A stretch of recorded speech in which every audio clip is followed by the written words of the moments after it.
Welcome everyone to the Domestic Critical Minerals and Materials Supply Chains Workshop. We're very happy to have all of you with us for the next couple of hours. My name is Carson DuPont and I'll be serving as a moderator for this event. I'd like to take just a moment to cover some housekeeping items. I first want to highlight that this event is being recorded and may be posted on the DOE website or used for internal DOE purposes. All attendees will Supply Chains Workshop. We're very happy to have all of you with us for the next couple of hours. My name is Carson DuPont and I'll be serving as a moderator for this event. I'd like to take just a moment to cover some housekeeping items. I first want to highlight that this event is being recorded and may be posted on the DOE website or used for internal DOE purposes. All attendees will be muted throughout the event, but I'll mention the Q&A function in a moment. A little bit later, I'll be introducing a link to the Microsoft Forms platform to gather this input, which of course is voluntary and optional. DOE's purpose today is not to build consensus. DOE's interest is in organizations' individual perspectives. There is a Q&A function. You'll find this in the top toolbar of the Teams application on your screen. This will be open throughout the workshop. Questions will not be answered live, but DOE will make available an FAQ document to address the most common questions that attendees share today. The Q&A function will also be used to share links and resources throughout the event, so please keep an eye out for those updates. Finally, a recording of this event will be posted on DOE's YouTube channel in the coming weeks. Thanks for letting me get those notifications out of the way. Over the next couple of hours, here's what we plan to cover. I will share in the next slide the MS Forms, Microsoft Forms information. We will go through a brief introduction of our workshop presenters. We'll then hear from our DOE office overview presenters, presentations between 5 and 10 minutes in length. Following those presentations, we'll have a brief Q&A session based on questions already submitted. We'll then hear from 2 additional presenters, both for DOE-funded projects. Then a final brief Q&A with those 2 presenters, also based on questions already submitted. And then we'll close out the event. We should be on track around 2 p.m. Eastern Time.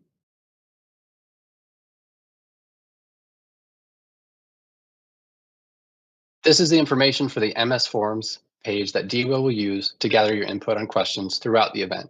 Again, this is completely voluntary. The link will be available 48 hours following the event. You can use the QR code depicted on the slide or by putting the details for the link in your browser. Keep this up for a moment, but the link will also be shared in the Q&A box. Again, you can access the Q&A code via the toolbar at the top of your Teams application.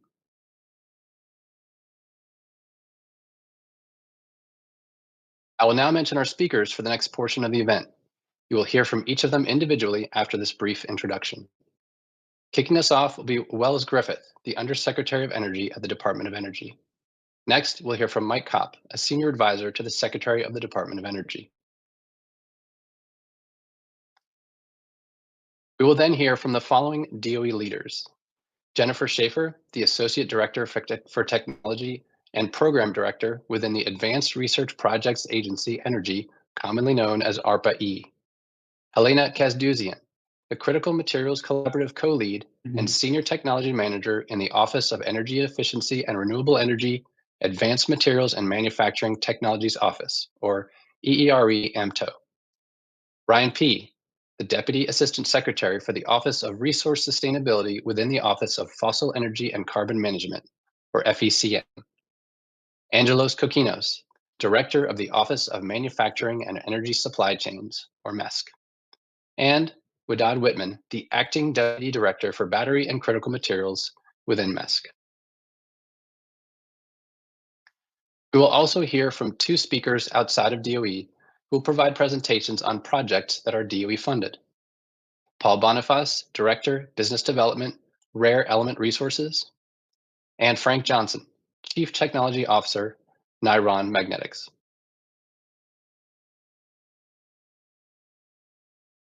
We will now hear from our first speaker. As mentioned during the introductions, Wells Griffith III serves as the Undersecretary of Energy at the Department of Energy. He has previously served in other roles at DOE, including the Principal Deputy Assistant Secretary and Acting Assistant Secretary in the Office of International Affairs, and as DOE's Senior Advisor to the White House. He has also served under President Trump's previous administration as Special Assistant to the President and Senior Director for Energy Environment at the National Security Council and National Economic Council. Over to you, Undersecretary Griffith. And thank you for that introduction, and welcome everyone to today's workshop. When it comes to critical minerals and materials, the challenge we face is plainly evident to all of us who are here today. Simply stated, we must break free of our dependence on certain foreign sources. 50 years ago, our nation faced a similar problem when it came to oil and gas. That's ultimately one of the reasons that what led to the the creation of the Department of Energy in the first place. Our Department of Energy went on to play a pivotal role in unlocking American energy and innovation. But it was only under President Trump's first administration that we finally produced enough energy ourselves to become independent of foreign sources for our everyday needs. Under President Trump's direction during his first term, we strengthened our energy security, advanced our economic security, and bolstered our national security. Presently, we face a similar challenge regarding the critical mineral and material supply chain situation. We don't have the luxury of dithering on their production or development here at home.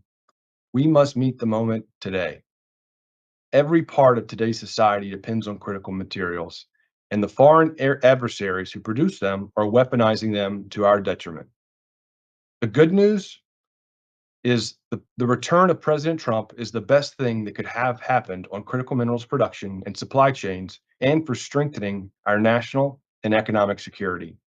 The same President Trump who made us energy independent is equally determined to break the stranglehold our adversaries have on critical materials and rare earth elements. From the day he was inaugurated in January, the president has quickly delivered a range of presidential actions, including 4 executive orders that make the production of critical materials a serious priority of his administration, and that is critical to the American energy dominance agenda. What the president's directive amounts to is a firm mandate not to hunker down, not to consume less, not to trim our sails, but to rise up, get moving, and get the job done. Just like we've done on oil, gas, coal, nuclear, and every other energy source we produce and consume.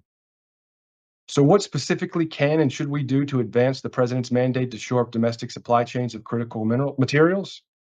Well, in the form of both virgin material and secondary sources, our nation has abundant resources and innovative technologies to move this ball forward.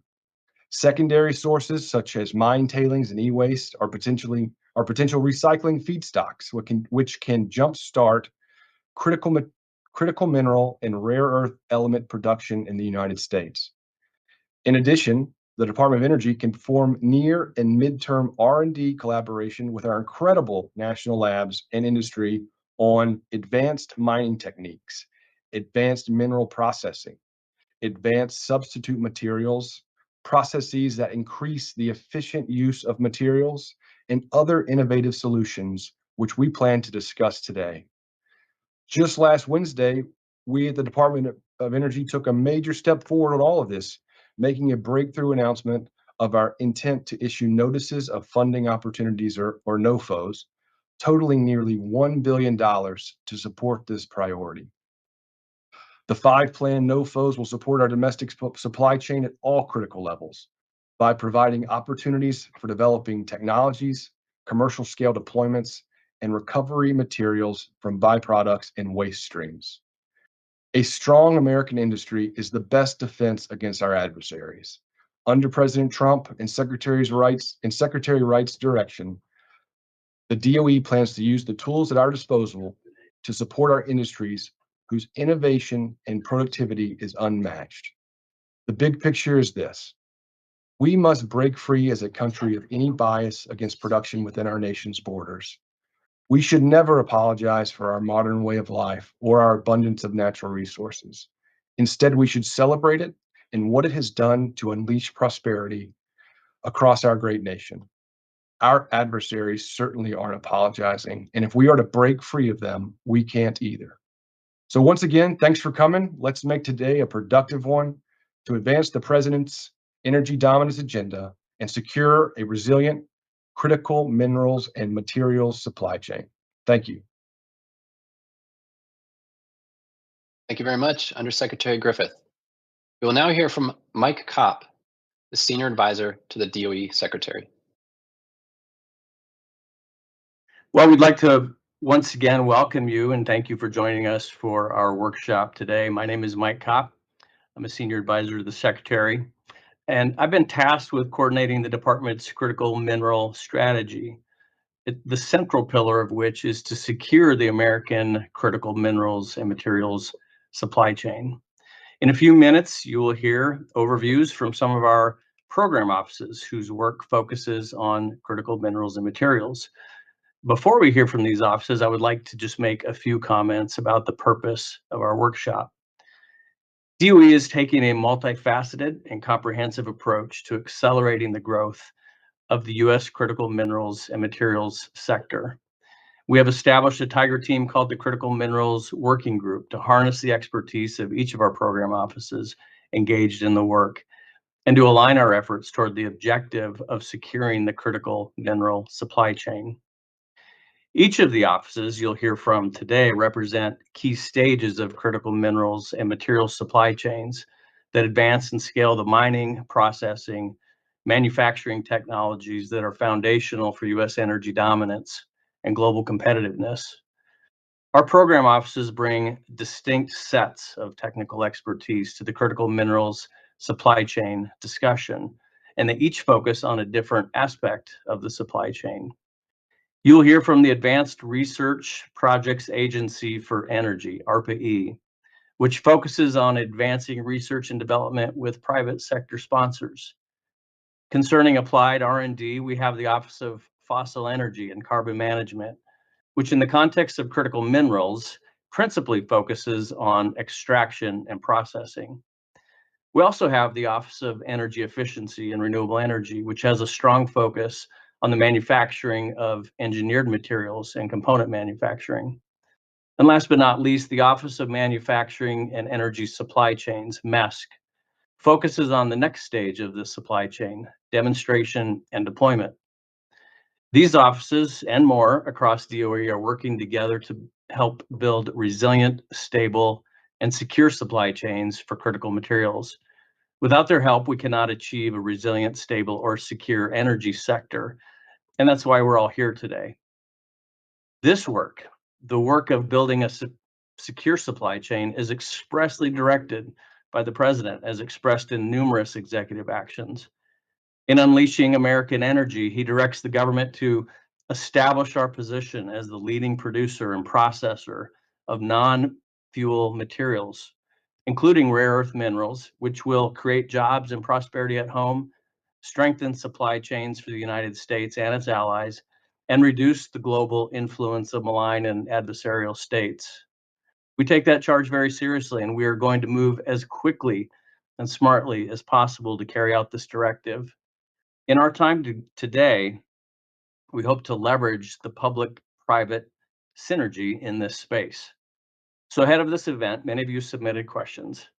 We synthesized some frequently asked questions, which our DOE speakers will address during our Q&A session.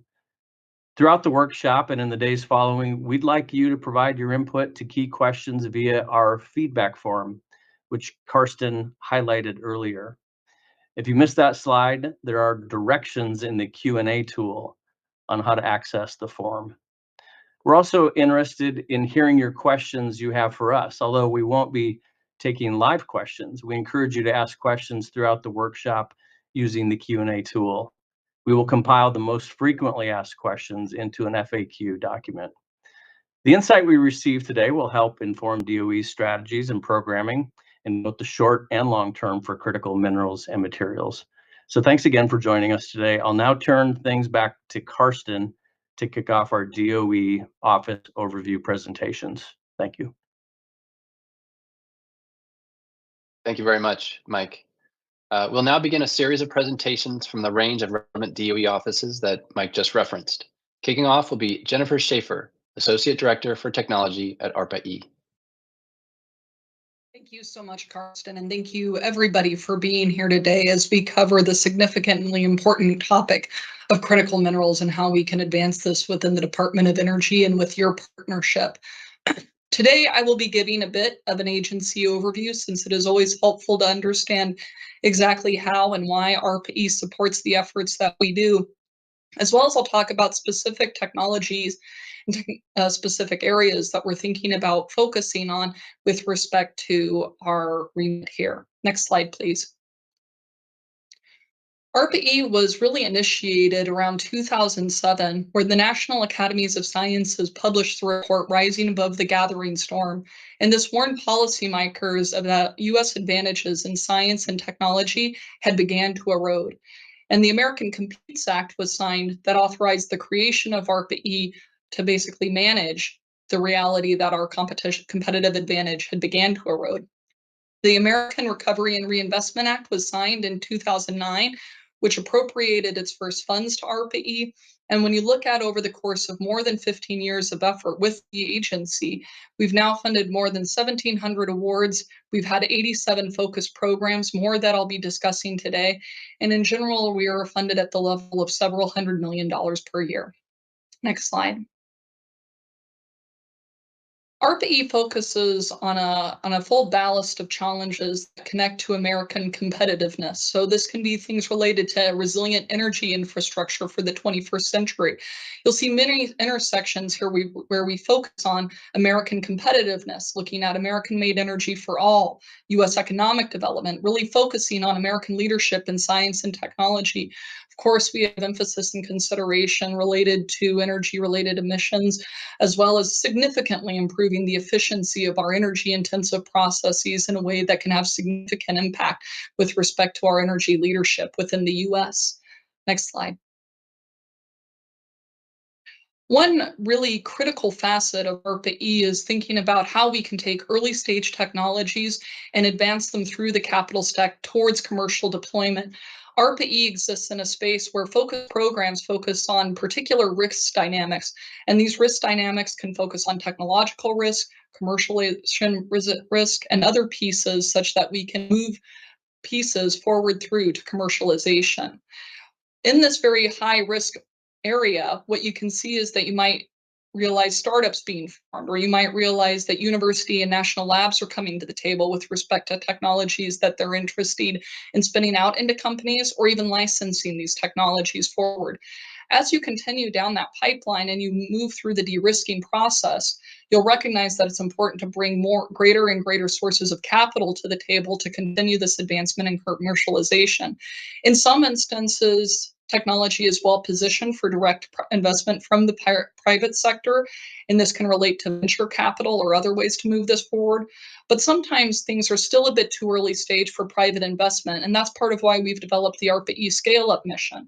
And generally what you'll see with respect to ARPA-E programs is average program size will be on the order of $3 to $4 million with cost shares from 0 to 20%. However, with ARPA-E scale-up, you'll see projects on the order of $5 to $20 million with cost shares up to 50% as we really focus on advancing through the commercialization, beachhead markets, etc. Next slide, please. When we look at what we've funded in the past to date supporting critical minerals and materials, you can see that this is something that ARPA-E has been considering ever since its early inception, with things like the REACT program that focused on rare earth alternatives to critical minerals. And we funded efforts like MINER to improve the energetics associated with beneficiation. We have focused programs in circular where we think about right at the beginning, we think of the end in mind such that we can improve manufacturing processes such that they can minimize the need for recycling and improve disassembly and reassembly. Phytomining is another effort that we have funded in the agency where we look at the hyperaccumulation of nickel and other critical minerals in plants to improve that separation and energy intensiveness of those processes, as well as the speed to deployment. The efforts that I'll be talking about today are newer efforts that are on the street or potentially available for further consideration. These are efforts like the Recover program, which I'll be speaking more about, as well as potential new research areas like rocks and magneto.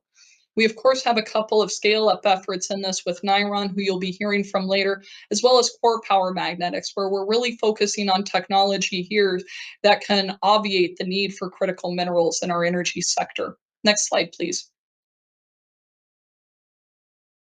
The first effort that I'll speak more about is the Recover effort, and this is a significant focus on recovering 100% of key critical metal supplies and 50% of domestic ammonia supplies by recovery from wastewater sources.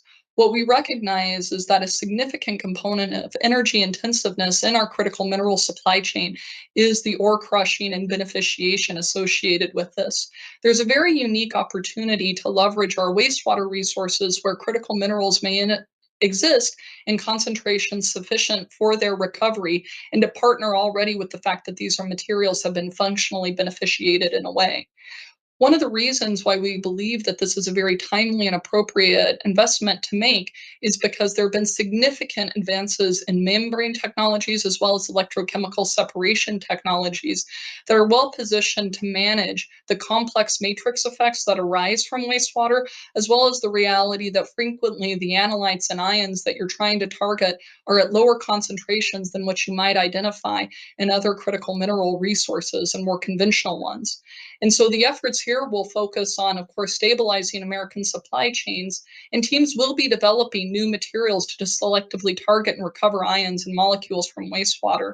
With this, the new approaches always have commercialization in mind, and we'll be looking at their scalability to large operations and complementing existing wastewater treatment needs such that we can minimize the capital investment and advance and accelerate deployment. Next slide, please. Another potential future effort that we're considering is the magneto program, where this would design and develop powerful magnets to improve energy efficiency, reduce the cost of electricity generation, and enable smaller, lighter motors. The reality is we know that motors use more than 40% of generated electricity, and all motors depend on a spinning wheel of magnets to drive this electricity.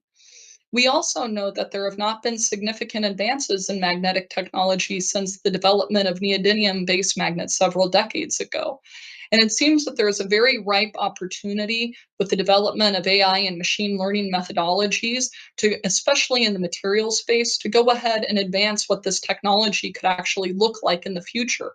We also have a much deeper understanding of the physics at play and some of the chemistries that are relevant here. And those are modeling efforts as well that could help advance our development of novel magnetic materials. You can see that we have aggressive targets in mind with respect to the BEH max for permanent magnets being up to 800 kilojoules per meter cubed, and the B saturated for any magnets up to 2.5 Tesla.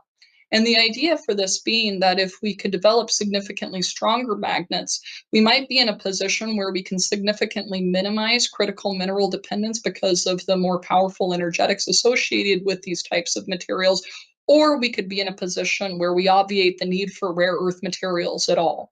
And so this is what we're seeking in this effort. Next slide, please.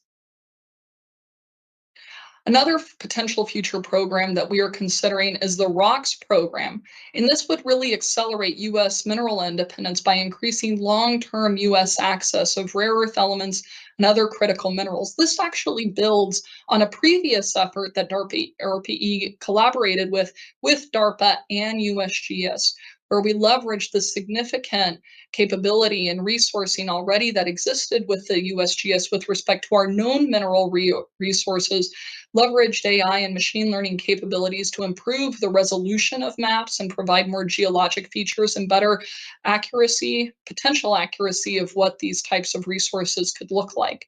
What we're thinking about as we advance this effort is we would like to take it further than just leveraging the resources that we already have with the USGS, but actually doing validation of that modeling and advancing it such that we can do 3D, basically deep underground assessment of what mineral resources would look like. And this is something that could rapidly accelerate our ability to translate resource to reserve with respect to these types of materials. You can imagine in order to do that, we need to support transformative innovations in drilling, sensing, analytical technologies, etc. And we really need to do this to assure long-term dominance of domestic US reserves. Next slide, please. And this was what I had for our webinar today. I'd like to turn it over to Karsten so that we can continue to advance through our exciting agenda. Thanks so much, Jen. Next, we will hear from Helena Kazduzian, the Critical Materials Collaborative EERE co-lead and Senior Technology Manager in the Advanced Materials and Manufacturing Technologies Office.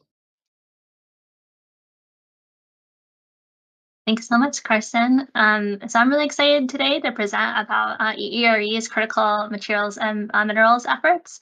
I just want to QR code here. If you want to subscribe to our email list, you can stay up to date on all of the great work we do across the entire program office. Next slide, please. So EERE is really an applied research office. In the space of critical minerals and materials, we do work across all the 4 pillars of our critical materials strategy at DOE, where we really emphasize materials to manufacturing as well as management at end of life. We also lead the critical materials assessment for the department, which is underway. And thanks to all of you who may have contributed, we had a really nice, robust response to that. One of the areas we really focus in across this space is on highly efficient midstream to downstream processing. And particularly in the midstream, we do partner with our colleagues in the Fossil Energy Office, which you'll hear from next. We also drive the development of many of the energy technologies that are dependent on critical minerals in a very intensive way, like electric vehicles.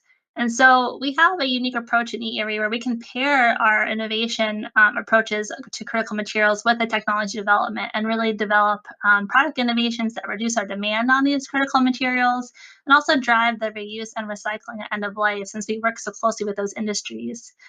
So this is done through our different technology offices on advanced materials and manufacturing technology. That's where my home office is, as well as geothermal, hydrogen and fuel cells, solar, wind, and vehicles. Next slide, please.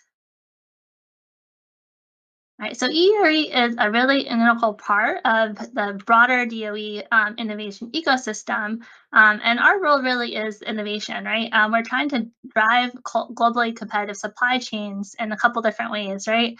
We want to make sure the technologies, the materials, the processes that we develop are cost competitive, right? And we can do that through efficiency improvements and process intensification.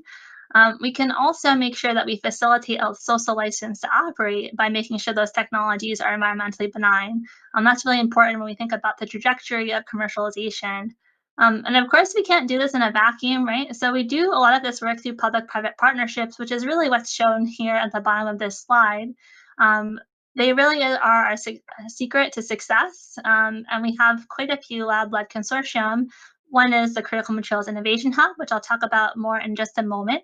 But I do want to highlight here the Resource Center, which is a collaboration of industry, academia, and national labs working together to advance recycling technologies along the entire life cycle for batteries, both current and future chemistries.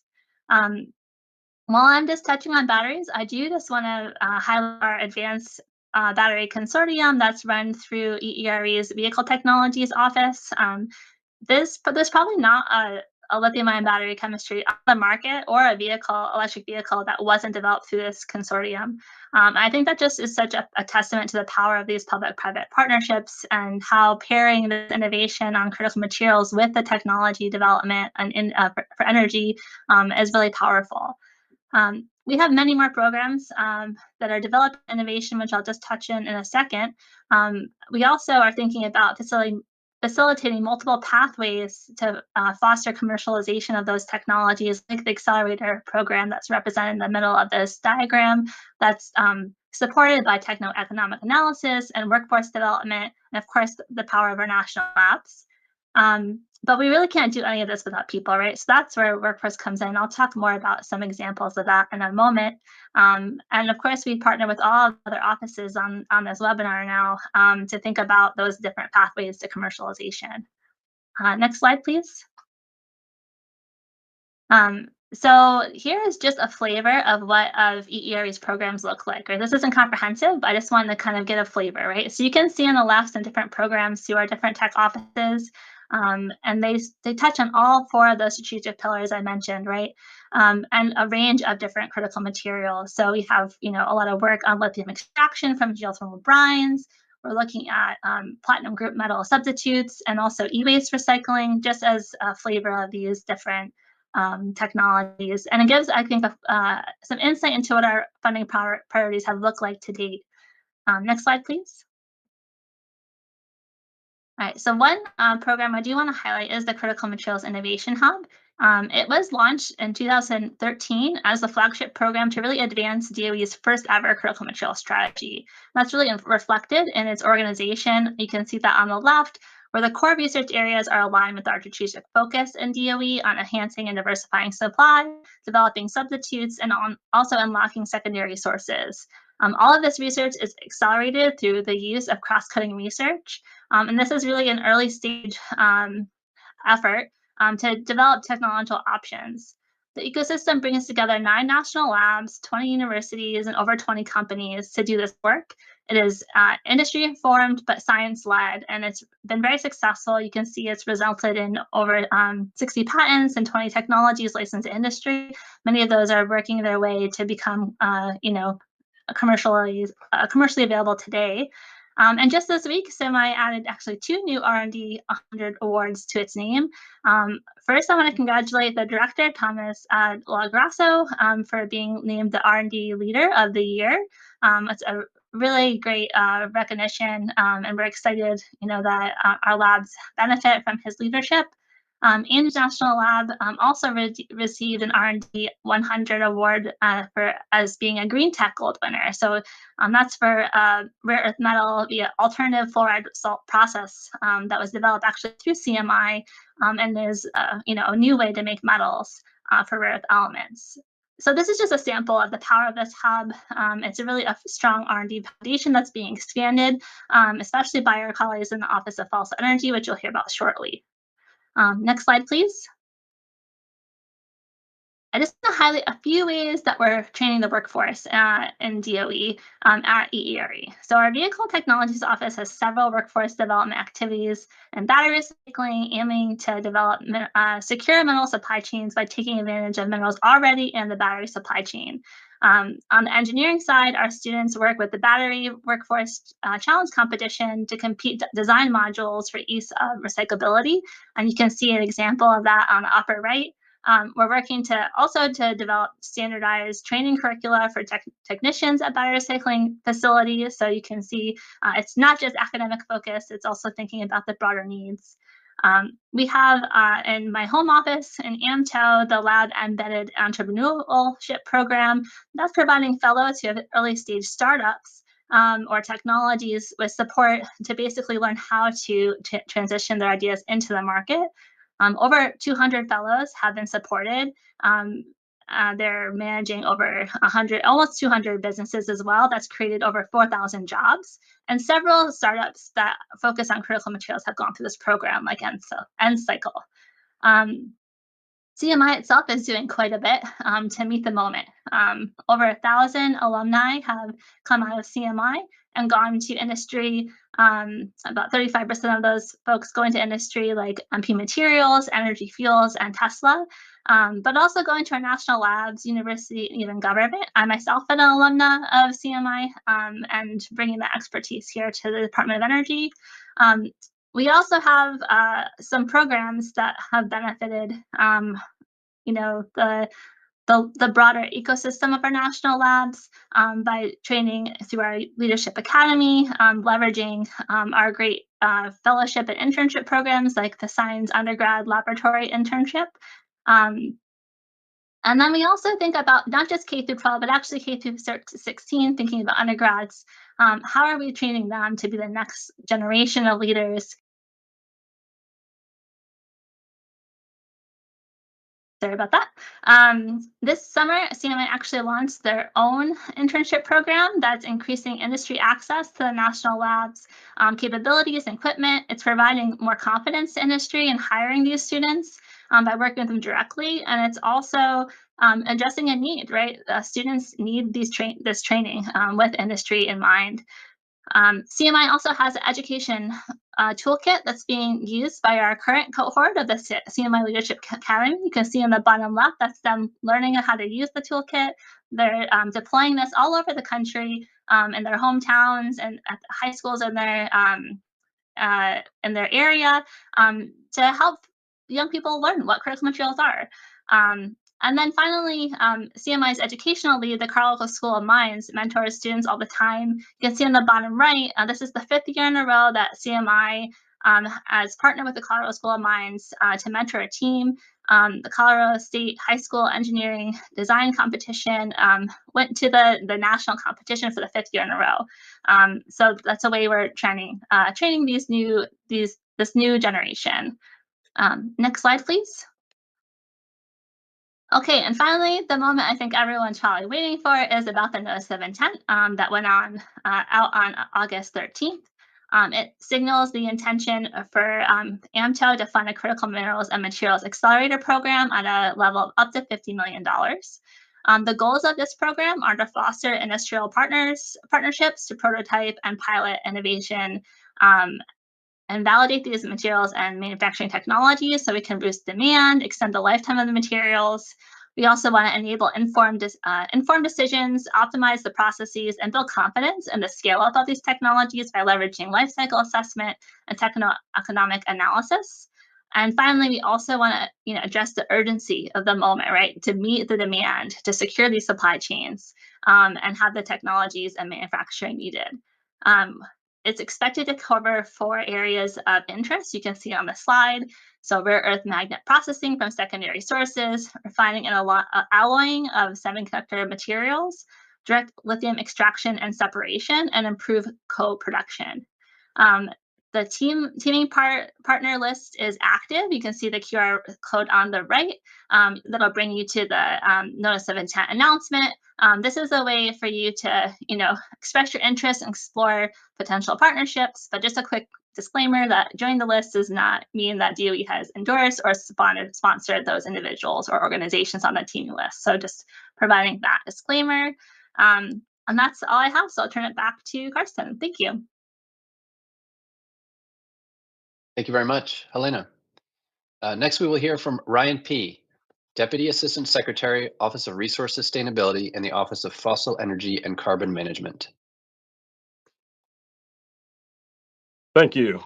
So the Office of Fossil Energy and Carbon Management supports the development, production, processing, transportation, and use of our nation's vast natural resources, including minerals, natural gas, oil, and coal. My office is focused on the production and processing phases of the critical minerals and materials supply chain. So next slide.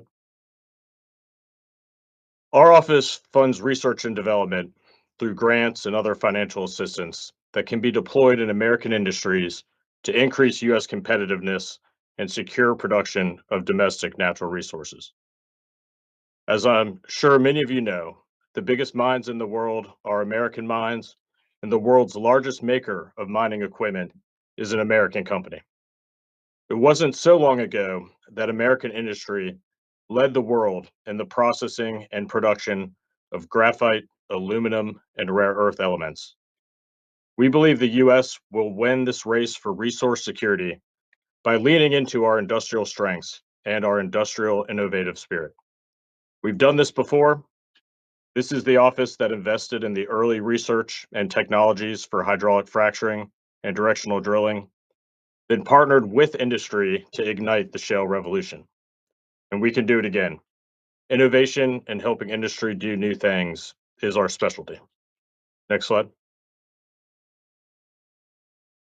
So to overcome the critical minerals crisis, we need to both mobilize immediate private sector solutions to address urgent national security and economic threats, and invest in innovations that leapfrog foreign competitors to secure long-term stability.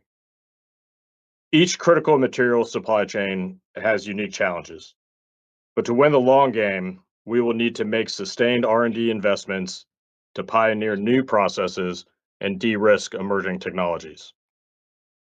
These breakthroughs are essential to lowering supply risk and reducing the energy system's dependence on vulnerable critical materials.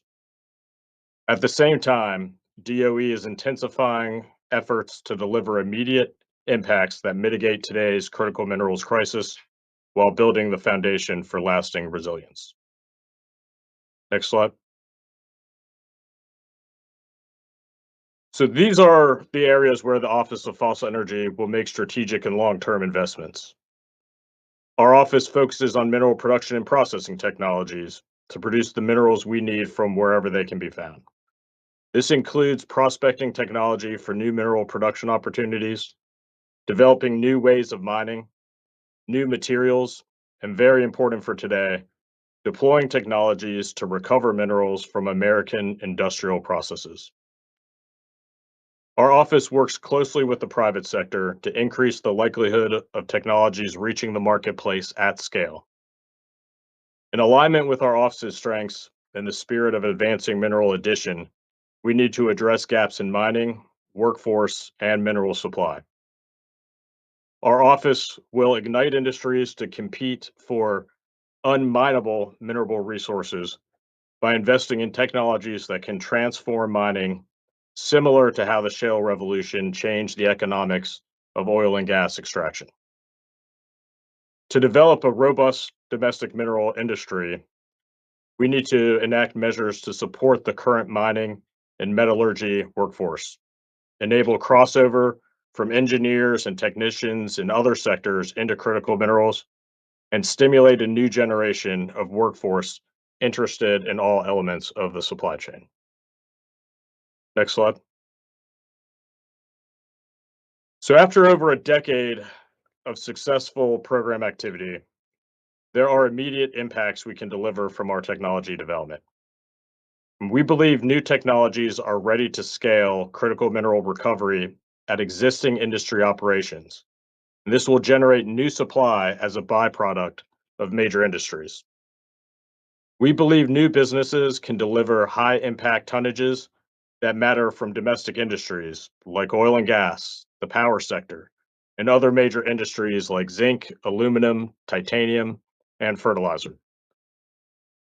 In addition to the benefits of delivering immediate impact, this can lead to stable regional supply chains that are robust to foreign manipulation because they're fortified by other domestic commercial sectors. That is why we have released a notice of intent to fund $250 million in mines and metals pilots, partnered with industry. We anticipate to release the funding opportunity this calendar year. We will be seeking applications for pilot scale critical minerals and materials recovery facilities, and we will award 10 to 50 million per facility for the design, construction, and operation at a domestic location. These applications will need to be based on big scale or prototype processes that have been demonstrated using actual feedstocks on at least a semi-continuous basis. And we are looking for applications from coal-based industry and other industries like power generation, oil and gas, specialty metals, and basic materials. So please review the NOI and take actions so that you are ready to apply when the funding opportunity is released. Next slide. So speaking of things that you can do now, I encourage all organizations participating on this call to take the survey for the Critical Minerals and Materials Matchmaker, or CM3. This is an online information resource created to help connect users across the critical minerals and materials supply chain. The survey is designed for organizations to self-identify their critical minerals and materials aligned activities and interests, and an interactive map that displays those ongoing activities in a dynamic way.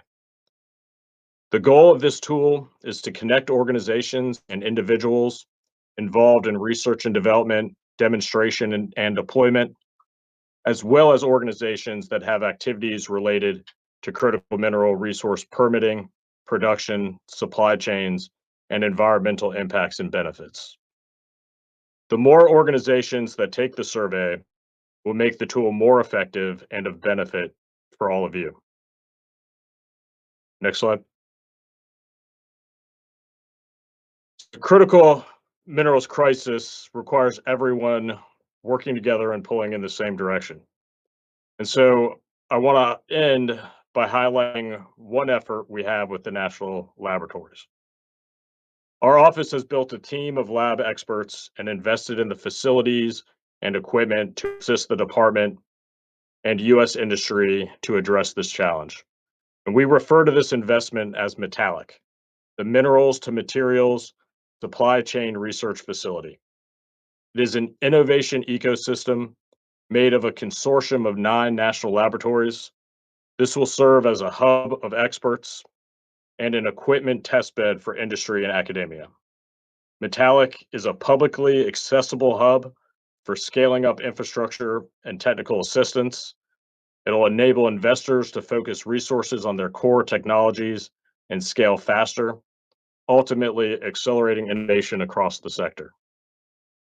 And I want to underscore that Metallic will be available for use and partnership with anyone in industry and academia to accelerate the deployment of their technologies and new processes. We must work together with urgency to advance our national security and scientific interests for critical minerals and materials. Thank you for your time today. Thanks very much, Ryan. For our attendees, just another brief note that you can find a number of helpful reminders, updates, and links in the Q&A section, which you can access from the top of your Teams application. Thank you. Next, we'll hear from Angelos Kokinos, Director, Office of Manufacturing and Energy Supply Chains, or MESC.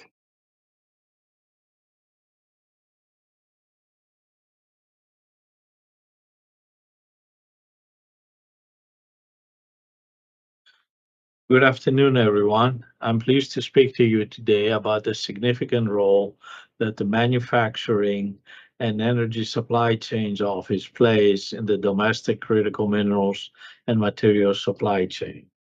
As you have heard so far, the Department of Energy has a comprehensive strategy to address critical materials and mineral challenges, spanning research and development, resource assessment, and international collaboration. With this broader effort, the Manufacturing and Energy Supply Chains Office plays a distinct and crucial role. We take the materials through the final step, commercial implementation. Our office's mission is to enhance economic and national security by eliminating vulnerabilities in the energy supply chain and expand our nation's energy production. We do so through 3 basic pillars. Number 1, catalyzing and manufacturing for energy resilience and dominance by co-investing with the private sector to ensure domestic manufacturing and competitiveness. In other words, assist in the commercial implementation of technologies. 2, reinvigorating our manufacturing workforce through education and training. And 3, guiding funding decisions and policy formulation through analysis and data-backed, market-focused supply chain insights. As you well know, critical minerals touch every part of our everyday lives, from the seat belts that protect us while we're driving, to the MRIs that help assess our health, to the batteries that our cars, cell phones, defense systems, and laptops depend on, to the steel used in our bridges and jet engines, to the hard drives that keep our data centers and AI centers analyzing and delivering the information that we need. We have been tasked by the taxpayers to provide close to $10 billion in securing America's energy future by deploying energy manufacturing capacity, enhancing workforce development, and eliminating our vulnerabilities in the energy supply chain.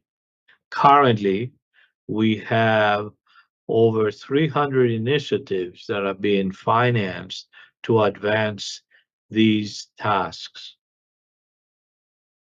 What does the commercial implementation mean in practice? While other offices, as you have heard within DOE and across the government, focus on foundational science, geological exploration, early and mid-stage technology development, we are dedicated in translating this advancements and strategic missions into tangible, scalable commercial realities. We understand that this is a capital intensive and often industry and often faces market uncertainties.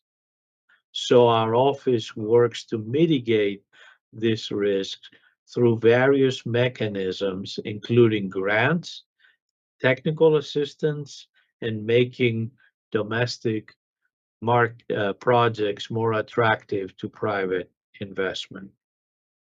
This means that we support large-scale and demonstration projects, fostering public-private partnerships and identifying and resolving bottlenecks in the supply chain.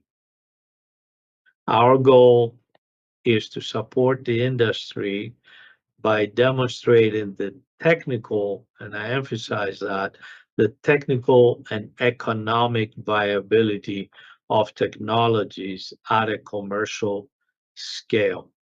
Our approach is holistic, not only looking at existing or new advanced technologies that take things from critical minerals from what I call dirt to product, but we also look at recycling.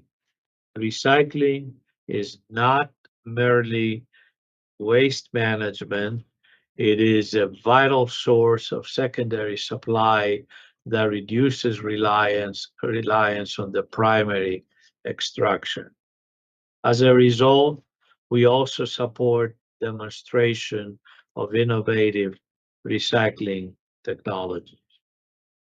We're also aware that a strong domestic supply, as you have heard, requires a skilled workforce. So we are working in investing in training and education, and that is necessary to develop the resources that we need in the manufacturing and processing sector. In closing, our manufacturing and energy supply chains office is committed to its role as the commercial implementation arm, working very hard to ensure that the United States has the domestic capacity to meet its critical needs.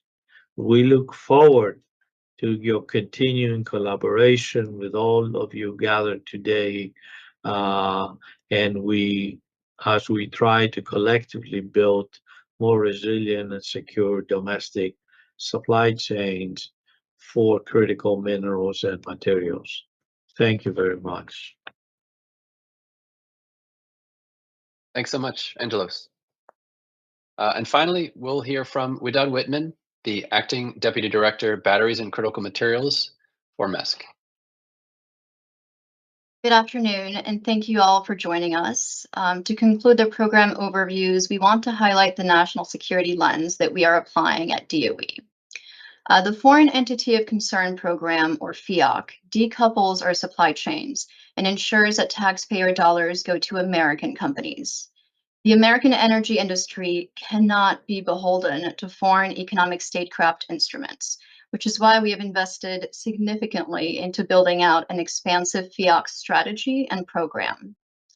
That said, American companies also have a responsibility here, and that's to ensure that they are free from foreign influence and control. Our program will monitor state actor capability and intent, and strictly enforce national security standards as both a prerequisite and condition for maintaining those awards. You can find more information on FEOC guidelines in the QR code on the screen, or you can email the address below should you have additional questions. Thank you. Great. Thanks so much, Widad. And thank you to all of our presenters.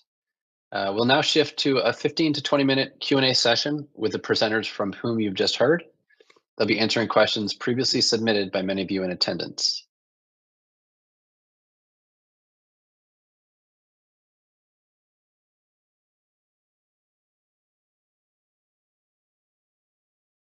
And the first question we have is for Angelos Kokinos. Angelos, how will MESC engage with industry to ensure funding opportunities are relevant, support domestic manufacturing competitiveness, and address critical supply chain gaps?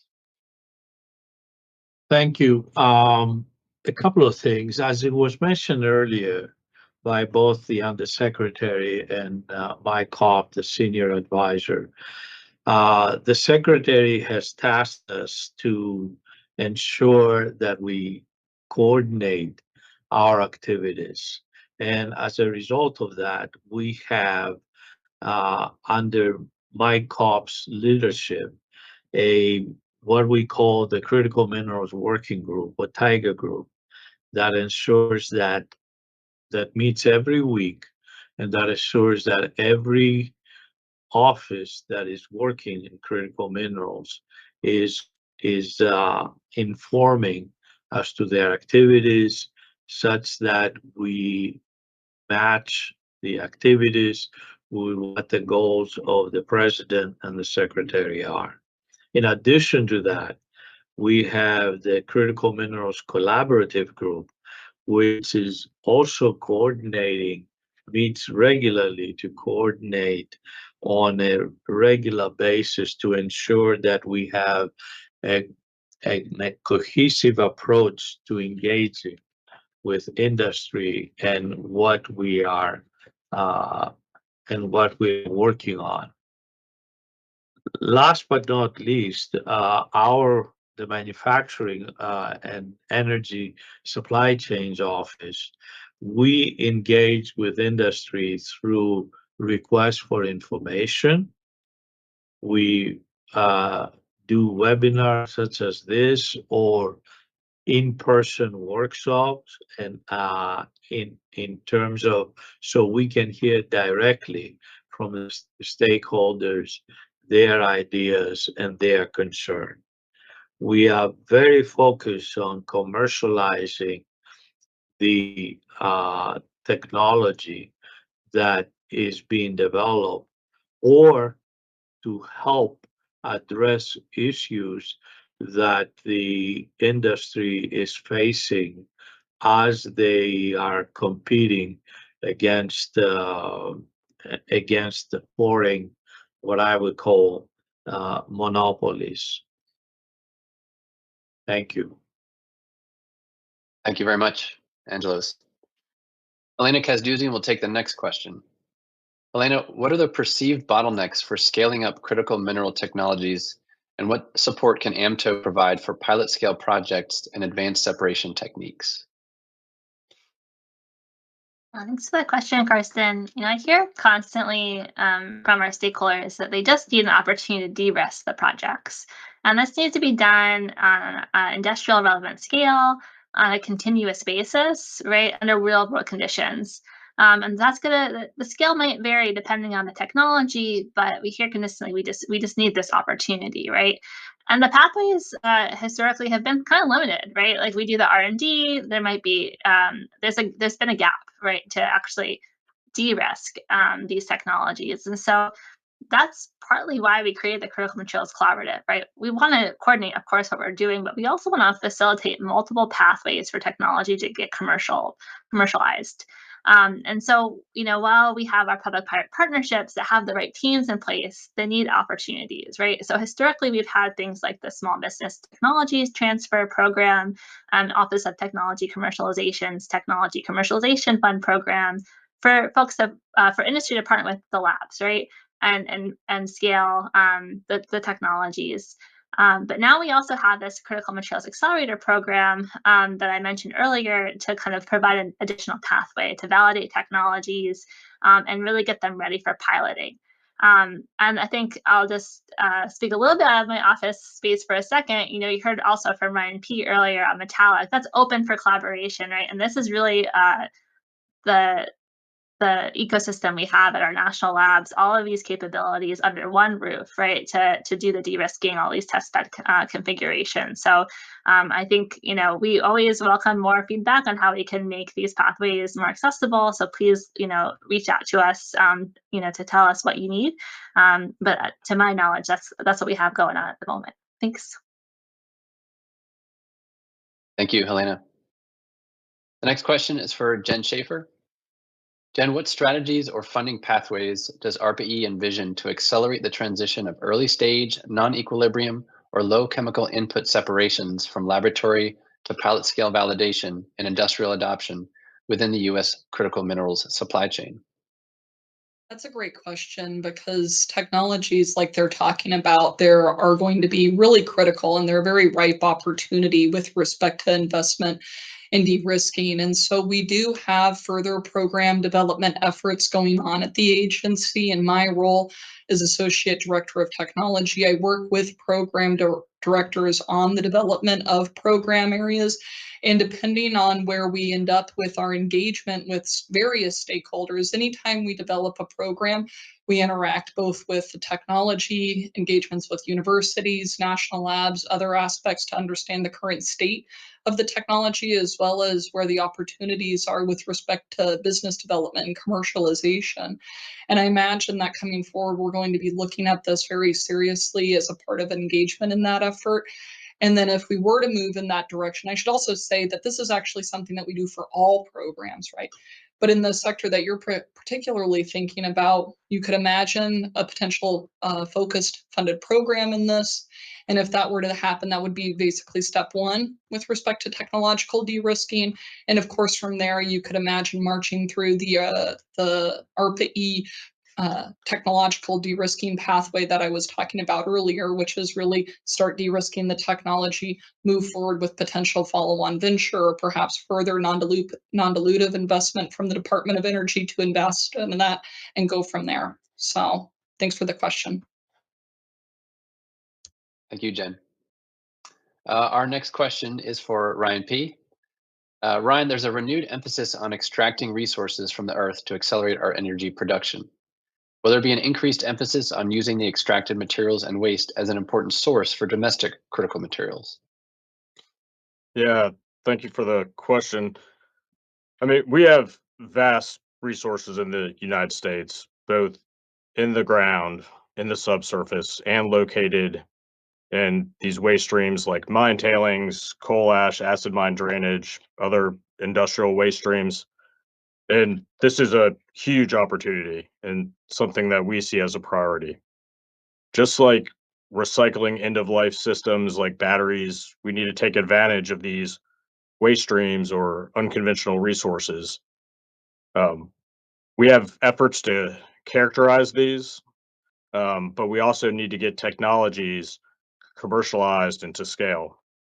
And that's something that my office is focused on. It's what the notice of intent we released last week really aims to target getting pilots demonstrated for more feedstocks. Will really set up the ability to get multiple feedstocks to commercialization. And it's really an important part of diversifying the sources of critical materials that we have and enhancing our supply chain resilience. But in addition to these unconventional resources, we do need to also look at new and innovative solutions for hard rock mining. And that's also something that you'll see a focus from our office going forward. Thanks. Thank you, Ryan. Wadad Whitman will take the next question. Wadad, from an American company's perspective, will DOE be monitoring for foreign entities of concern post-award? Yes, thank you so much for the question, Karsten.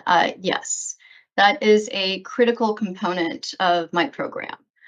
We are investing taxpayer dollars to meaningfully shift global energy supply chains, and we want to prevent adversarial entities from undermining or circumventing our efforts. I will add that we also work very closely with our US government partners, particularly the Pentagon and the intelligence community, in order to coordinate those efforts. But thank you for the question. Thank you. And we've got time for one more. And for this, we're going to go back to Jen Schaefer. Jen, what role is ARPA-E looking to play in facilitating partnerships between recyclers, manufacturers, and primary material suppliers to reduce market risks and increase demand for domestic critical materials? Thank you for that, Karsten. Yeah, so this is something that is critical for the execution of any of these successful efforts. And it's one of the things that we pull together when we are doing our program development, actually even our program execution. So you can imagine a scenario as one is developing a program, you're bringing in the various stakeholders that you mentioned, such that the way that the program is structured, it actually hits as many goals as practical with respect to the variety of different aspects that are in demand. Frequently, when you consider a space, you aren't going to be able to address everything with a single investment, but you can try to address as much of it as practical. Another piece within this is even once you get the stakeholders involved at the program development stage, you actually have the program execution.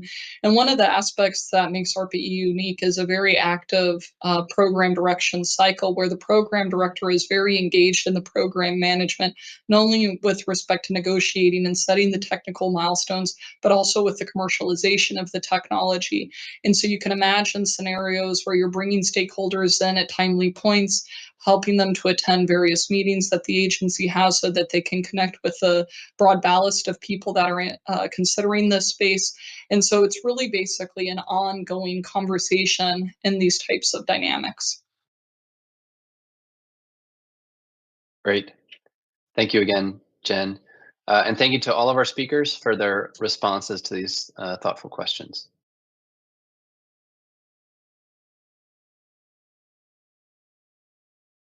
We'll now hear two additional presentations from the perspective of DOE-funded projects. First, we will hear from Paul Boniface, Director of Business Development at Rare Element Resources. Paul? Hi, thank you very much. So I am Paul Boniface. I'm the Director of Business Development for Rare Element Resources, and we are a rare earth project based in Wyoming. And our goal is to develop and commercialize the upstream portion of the rare earth supply chain. Next slide, please. We are publicly traded, so this is the necessary disclaimer about forward-looking statements. And my part of the presentation will be sent to you afterwards, so you'll be able to read this in detail. Next slide, please. Here we are in a nutshell, right? I included a map because Wyoming is a sparsely populated state, although beautiful. We're right above Colorado, right below Montana. We're in the northeast corner of the state, and we have two parts of it. We have the Bear Lodge project, the Bear Lodge deposit, which is a rare earth deposit that is rich in magnet materials. And then we also have a separation technology, a proprietary and state-of-the-art separation technology, which has culminated in a demonstration plant, a commercial scale demonstration plant in Upton, Wyoming, which I'll talk about here soon. What we're trying to do, like I said, is the upstream half of the domestic supply chain. So we would go from mine all the way to separated rare earth oxides, with our main product being NdPr oxide, or neodymium praseodymium oxide. We're publicly traded. Depending on the day, I think we're around $500 million market cap.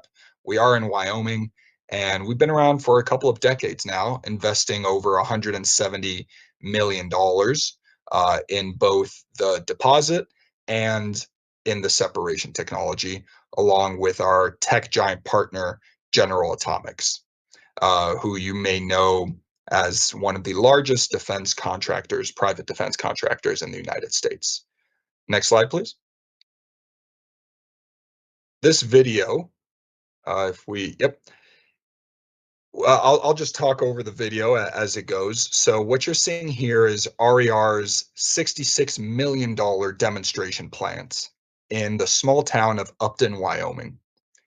It is state-of-the-art, and it's expected to produce 10 tons of commercial-grade NdPr oxide in 2026.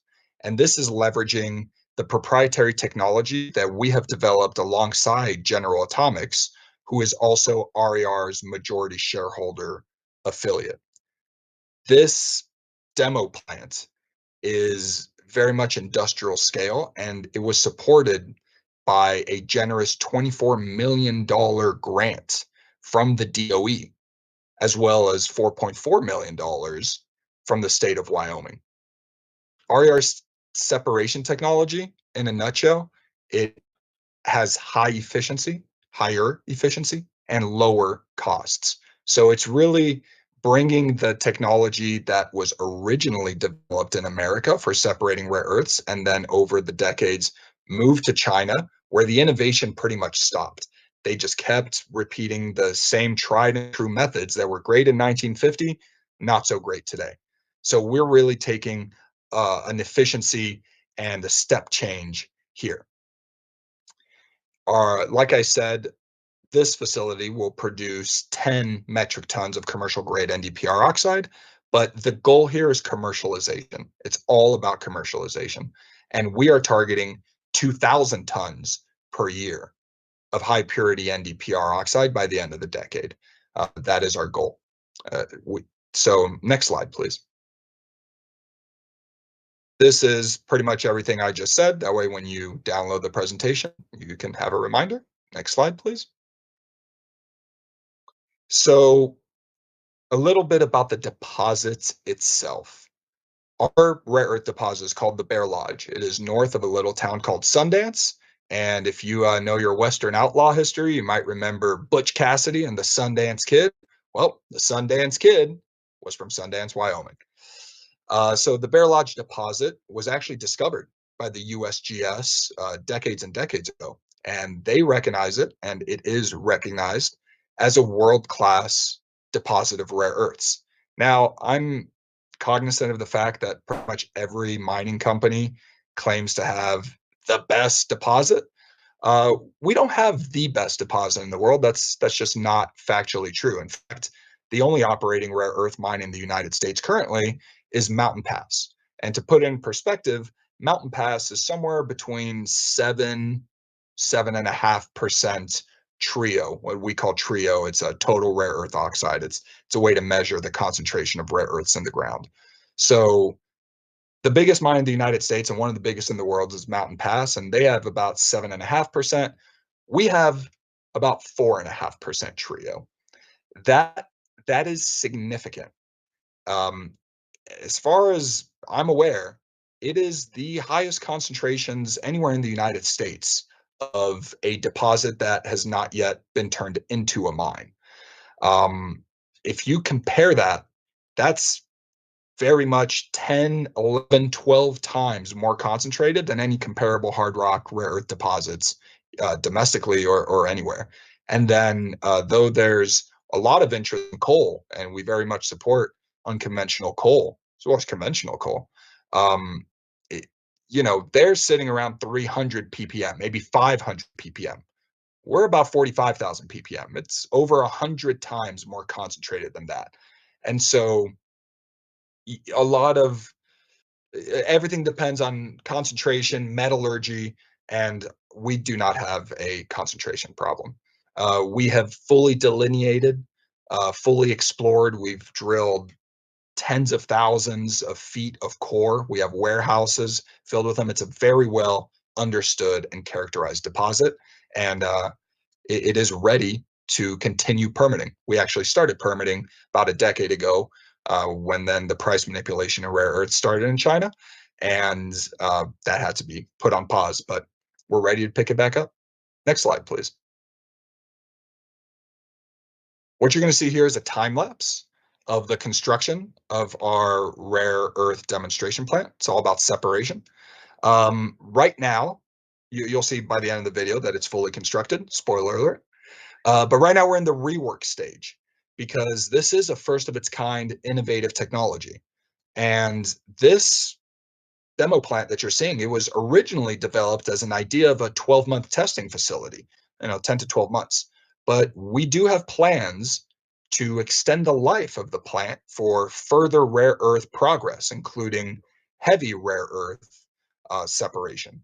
And this plant that you see here, we will start those operations Q1 of 2026. As far as employment, like I said, we're in a small town, but the local employment has been fantastic. We've hired a local contracting firm to staff up the demo plant. We had 20 full-time positions, and those will continue for the life of the demo plant, which we're trying to extend, indefinitely. It's been a huge impact to the local economy. And I think people always kind of talk about, this is going to impact this, is going to impact that, we're going to bring jobs. But it really has revitalized this 800-person town. In fact, for the first time in decades, new businesses have opened in town, literally right across the street, a brand new hotel, which I stay at every time I'm in town. The costs of this demonstration plant, originally scheduled for $44 million. This was budgeted before COVID, and the DOE support was actually upped to $48 million cost share. And now the total costs of the project have surpassed $66 million, but RER has committed to funding it. So we are going full steam ahead. Next slide, please. And I think the final slide. There we go. So once again, Rare Element Resources, kind of a mouthful, not the most catchy name, so we go by RER. And our tech partner, General Atomics, are very pleased and thankful that the DOE and EERE, and at the time AMTO, have supported this project since 2019. We look forward to completing the plant's objectives and leveraging these existing investments to further the domestication of the rare earth supply chain from right here in Wyoming. Thank you. Thanks very much, Paul. And next we'll hear from Frank Johnson, the Chief Technology Officer, Niron Magnetics. Frank. Thank you. So good afternoon, everyone. Thank you for the opportunity to present. My name is Frank Johnson. I'm the Chief Technology Officer at Niron Magnetics. Go to the next slide, please. Niron Magnetics is commercializing the most powerful, rare, critical mineral-free permanent magnet on the market today. Our materials are made from abundant and clean raw materials. We are 99% iron and nitrogen as our input materials. Because of that, we do not have the susceptibility to supply chain disruptions for our raw materials, and so we could be manufactured globally. Next slide, please. Magnets are used in pretty much every part of the modern technology economy. We may be most familiar with them as things that we put on a refrigerator, but they are found in basically any application that transforms electrical energy into mechanical energy and vice versa. So motors, speakers, generators, and so on. You can find them in applications as diverse as your cell phone. A cell phone contains about 2 to 3 dozen magnets that are used for speakers, but also for things like the suspension of the optical components of your cameras. They are used in audio systems, both the earbuds that you might have, but also in professional audio loudspeakers. An automotive application, the largest quantity is found in a traction motor in an electric vehicle, but even a conventionally powered vehicle contains dozens of subcomponents that use rare earth magnet enabled technology, such as motors for pumps, power steering, actuators, such as the actuator on your trunk, as well as the audio system. And then finally, they're used extensively in defense applications. Many of the systems on modern defense platforms, such as aircraft, land vehicles, and naval vehicles, require permanent magnet enabled motors and generators. Next slide, please. And as we know, at the moment, China dominates the supply chain for rare earths, which are used to make today's most widely available magnets, basically from start to finish, from the production of the rare earths, from the ore to the oxide to the alloy, and then finally to the manufacturing of the rare earth magnets from that alloy, and then increasingly the applications that use those magnets, such as electric vehicles and other applications. Next slide, please.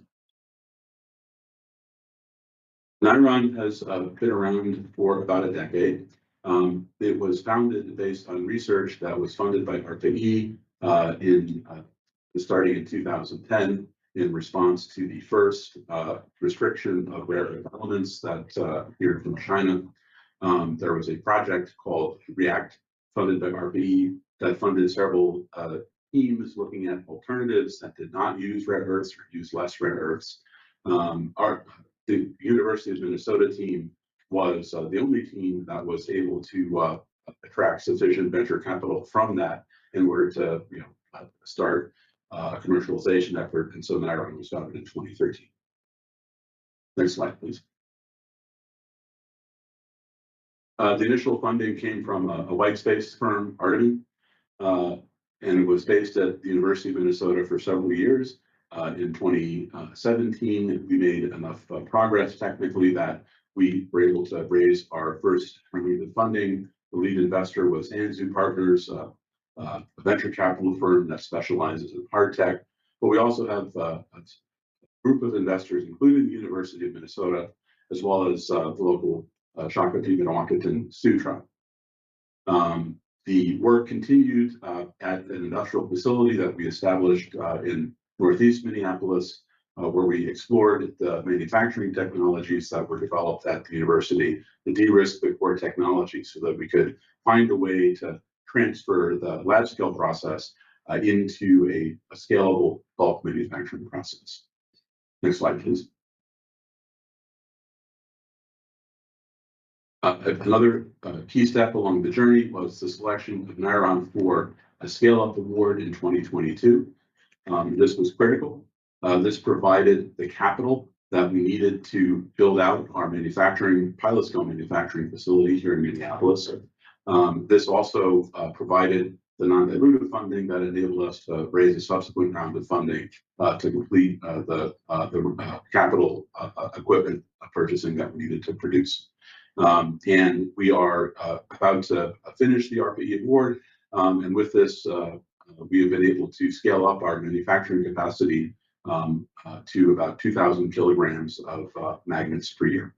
This is what we will use to supply the prototype samples that are needed by our customers, commercialization partners, in order to be able to proceed through their product and vendor qualification programs, ultimately leading to the supply agreements and offtake agreements that we would need to attract the funding needed for our next stage of manufacturing, which is our full-scale manufacturing plant. Next slide, please. So what ARPA-E enabled us to do was take our process from a very simple laboratory-based process where we had limitations in the quantity and the form and the size of the magnets that we could make. If you go to the next slide, we were able to acquire and install the scalable process equipment that we need to manufacture both the magnetic powder that is used to form the permanent magnet, as well as the specialized pressing and forming equipment needed to turn that powder into a bulk permanent magnet. And what I have on the slide here on the right are some examples of the permanent magnets that we are currently manufacturing and supplying to our customers today. Slide, please. This is our current facility in Northeast Minneapolis. We're actually about at 120 employees now. We've doubled our employee count pretty much every year for the last 2 to 3 years. This facility is where we started back in 2017 with about 10,000 square feet of space. We've expanded to 70,000 square feet.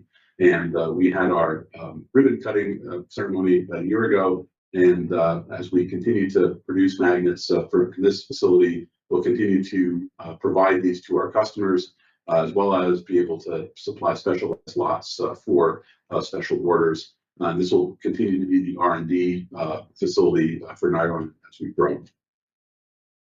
Go to the next slide, please. So what's next is that this year we announced that we will be producing or developing our first full-scale manufacturing plant in a town called Sartell, Minnesota, about 90 minutes drive northwest of Minneapolis, to St. Cloud, Minnesota.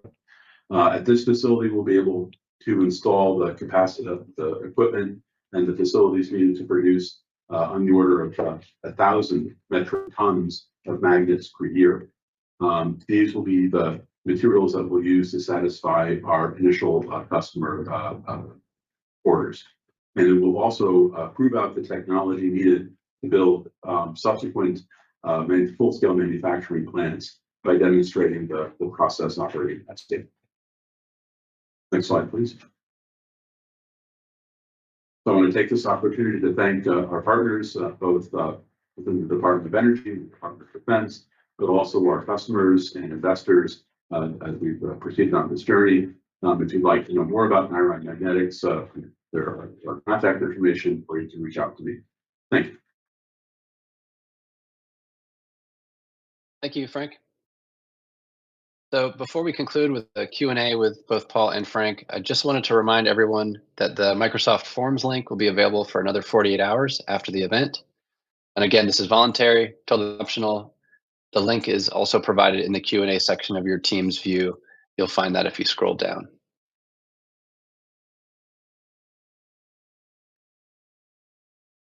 A last activity for our workshop today is to share a few questions with our DOE-funded project speakers.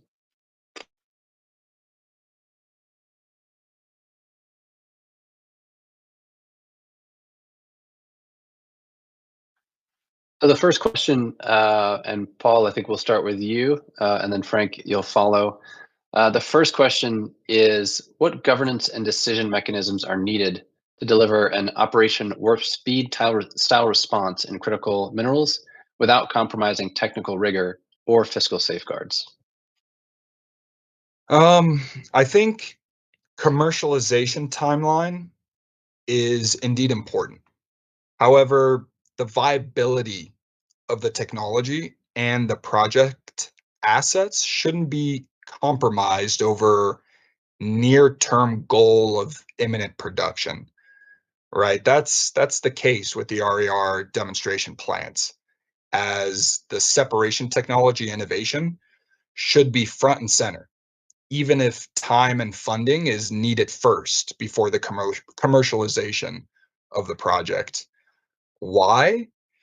I'd say because while the conventional approach of separating rare earths can be more near term, I mean, they've done this technology for 60, 70 plus years. but the benefits of innovation in the technology in rare earth processing and separation has longer term benefits, which is what we're trying to do.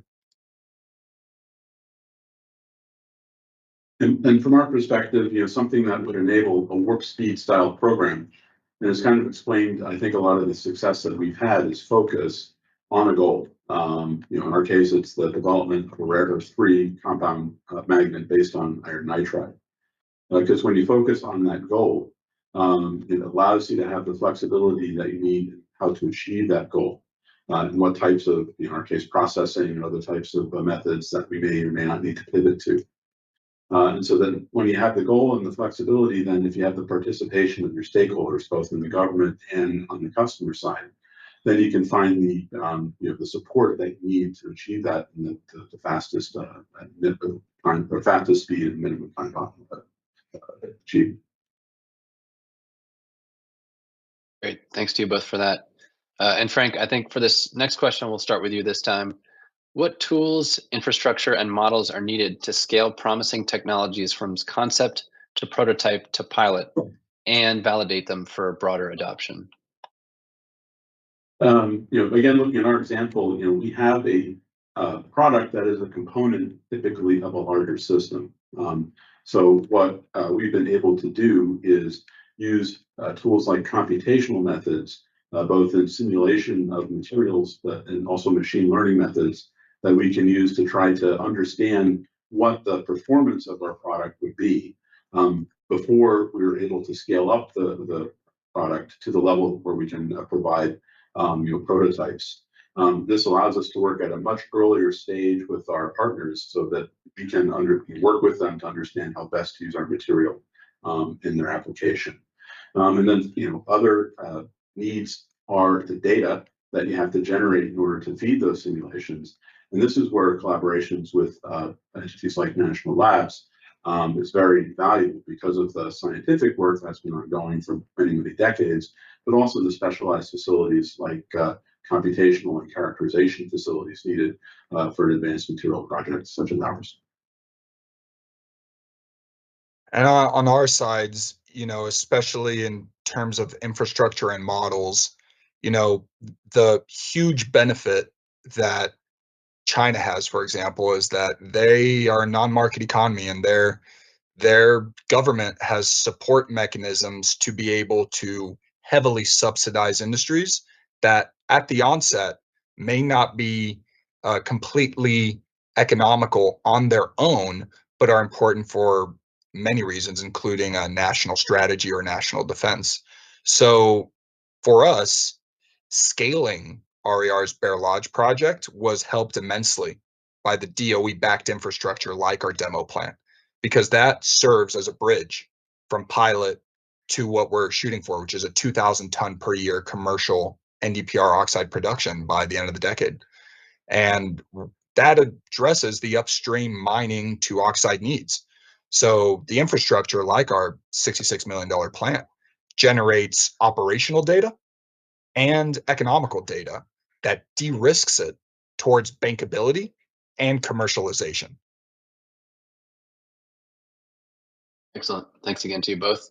And our last question today, Paul, we'll start with you again for this last one. How can we accelerate the identification and early stage testing of solutions to critical mineral and material challenges to enable fast iteration and informed failure? Yeah, I think it's kind of a combination of the answers I gave previously. So, it's really, our plant shows how targeted DOE supported projects can validate proprietary technologies. I said, over $24 million from the DOE in cost matching funds have already been committed. And that really allowed us to accelerate from lab to near operational status, set to commence operations in a few months, early next year. And, by focusing on high concentration deposits like our Bear Lodge deposit, I think we align with DOE's goals to secure domestic supplies and reduce reliance on foreign sources while incentivizing and promoting more efficient environmentally friendly, lower cost methods.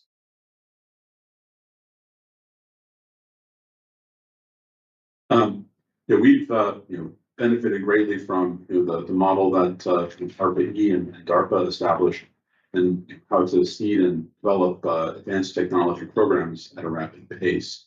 And that's been through having defined milestones, participation from our sponsors on an active basis, and very robust two-way communication between us and our government sponsors, because that allows us to pivot where we need to pivot, get guidance where we need to go guidance. And also, it's been critical for us to have support from ARPA-E at critical points in our journey, both at the very beginning, but then also with the programs like the Scale Up program, because that provides the capital needed to get to a level of scale where capital may not be as available from just the private market alone. Wonderful. Well, thanks so much, Paul and Frank, for your presentations and for the Q&A. And for the workshop today, that wraps up our agenda. On behalf of the DOE team, thanks to all of you who have attended the workshop. We know you're very busy and greatly appreciate your time. Thanks also to our impressive group of speakers for sharing their comments with all of us today. 2 final reminders. The Microsoft Forms link will remain open for 48 hours following the event if you'd like to provide your inputs. And